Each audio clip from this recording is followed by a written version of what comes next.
Hello,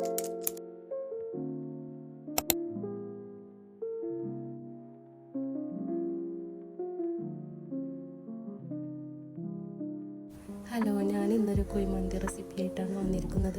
ചിക്കന് ഞാൻ മഞ്ഞളും ഉപ്പും തേച്ച് വെച്ചിരുന്നതാണ് ബിരിയാണിക്ക് വേണ്ടിയിട്ട്. നമ്മൾ മന്തി ഉണ്ടാക്കാൻ വേണ്ടി ഉപയോഗിക്കുന്ന പാത്രത്തിൽ ചിക്കൻ നിരത്തി വെച്ച് അതിന് വേണ്ട സാധനങ്ങൾ ചേർക്കാം. ഒരു സവാള ചെറുതാക്കി കട്ട് ചെയ്തത്, ഒരു ക്യാപ്സിക്കം, കുറച്ച് മല്ലിയിലയും, ഒരു ടീസ്പൂൺ ഗരം മസാല, ഒരു ടീസ്പൂൺ മന്തി മസാല, അര ടീസ്പൂൺ കുരുമുളക് പൊടി, ആവശ്യത്തിന് വേണ്ട കുരുമുളക്, ഗ്രാമ്പു, പട്ട, ലീഫ് ചേർത്ത് കൊടുക്കുന്നുണ്ട്. ഇനി അതിലേക്ക് ചതച്ച ജീരകപ്പൊടി, അതിലേക്ക് ഹാഫ് നാരങ്ങന്റെ നീരും. നാരങ്ങ നിങ്ങൾക്ക് ആവശ്യമായിട്ടുള്ള ചിക്കൻ അനുസരിച്ചെടുക്കുക. ഞാൻ ഇവിടെ 1 കിലോ ചിക്കനുള്ള നാരങ്ങയാണ് എടുത്തിട്ടുള്ളത്.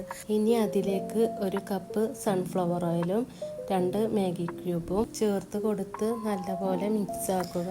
ചിക്കനിലേക്ക് ഞാൻ ആദ്യം ഉപ്പ് ചേർത്തിട്ടുള്ളത് കൊണ്ട് ഇതിലേക്ക് പിന്നെ ഉപ്പ് ചേർത്തിട്ടില്ല. മാഗി ക്യൂബിൽ അത്യാവശ്യം ഉപ്പുള്ളത് കൊണ്ട് ഉപ്പ് ചേർക്കേണ്ട ആവശ്യമില്ല. 1/2 കിലോ ബസ്മതി റൈസാണ് ഞാൻ ഇവിടെ സോക്ക് ചെയ്യാൻ വെച്ചിട്ടുള്ളത്. റൈസ് ഉണ്ടാക്കാനായിട്ട് വെള്ളത്തിലേക്ക് ഹോൾ സ്പൈസസും ഉപ്പും ഓയിലും ട്രെയിൻ ചെയ്ത് വെച്ചിട്ടുള്ള റൈസും ഇട്ട് കൊടുക്കാം.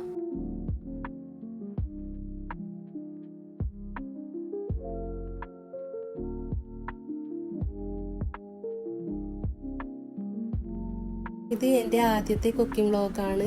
എന്തെങ്കിലും തെറ്റുണ്ടെങ്കിൽ നിങ്ങൾ ക്ഷമിക്കുക. തെറ്റുള്ളത് കമൻറ്റ് ബോക്സിൽ വന്ന് പറയുക. ഇനി എൻ്റെ വീഡിയോസ് വേണമെങ്കിൽ എന്നെ സബ്സ്ക്രൈബ് ചെയ്യുക.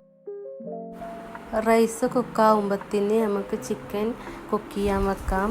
ചിക്കൻ കുക്കാവുന്നത് വരെ അപ്പുറം അപ്പുറം നല്ലപോലെ വേവിച്ച് മറിച്ചിട്ട് കൊടുക്കുന്നുണ്ട് കേട്ടോ. റൈസ് ഹാഫ് വേവാകുമ്പോൾ വാറ്റിയെടുക്കണം കേട്ടോ.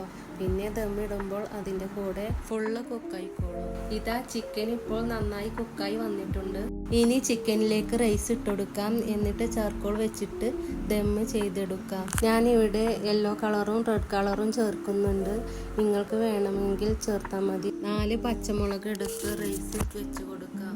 ഇനി ചാർക്കോൾ വെച്ച് ദമ്മിട്ട് കൊടുക്കാം. ഇപ്പോൾ അരമണിക്കൂറിന് ശേഷം മന്തി നല്ല കുക്കായി വന്നിട്ടുണ്ട്. ചാർക്കോൾ മാറ്റിയ റൈസും ചിക്കനും വേർതിരിക്കാം. ചിക്കൻ പീസുകൾ ഉടയാതെ വേറെ പാത്രത്തിലേക്ക് മാറ്റി കൊടുക്കാം.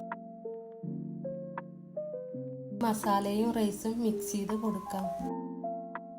ഇതാണ് എൻ്റെ ചിക്കൻ മന്തി. നിങ്ങൾക്ക് ഇഷ്ടമായിട്ടുണ്ടെങ്കിൽ നിങ്ങൾ ട്രൈ ചെയ്ത് നോക്കുക. ഫീഡ്ബാക്ക് കമൻറ്റ് ബോക്സിൽ അറിയിക്കുക. Okay, bye. അസ്സലാമു അലൈക്കും.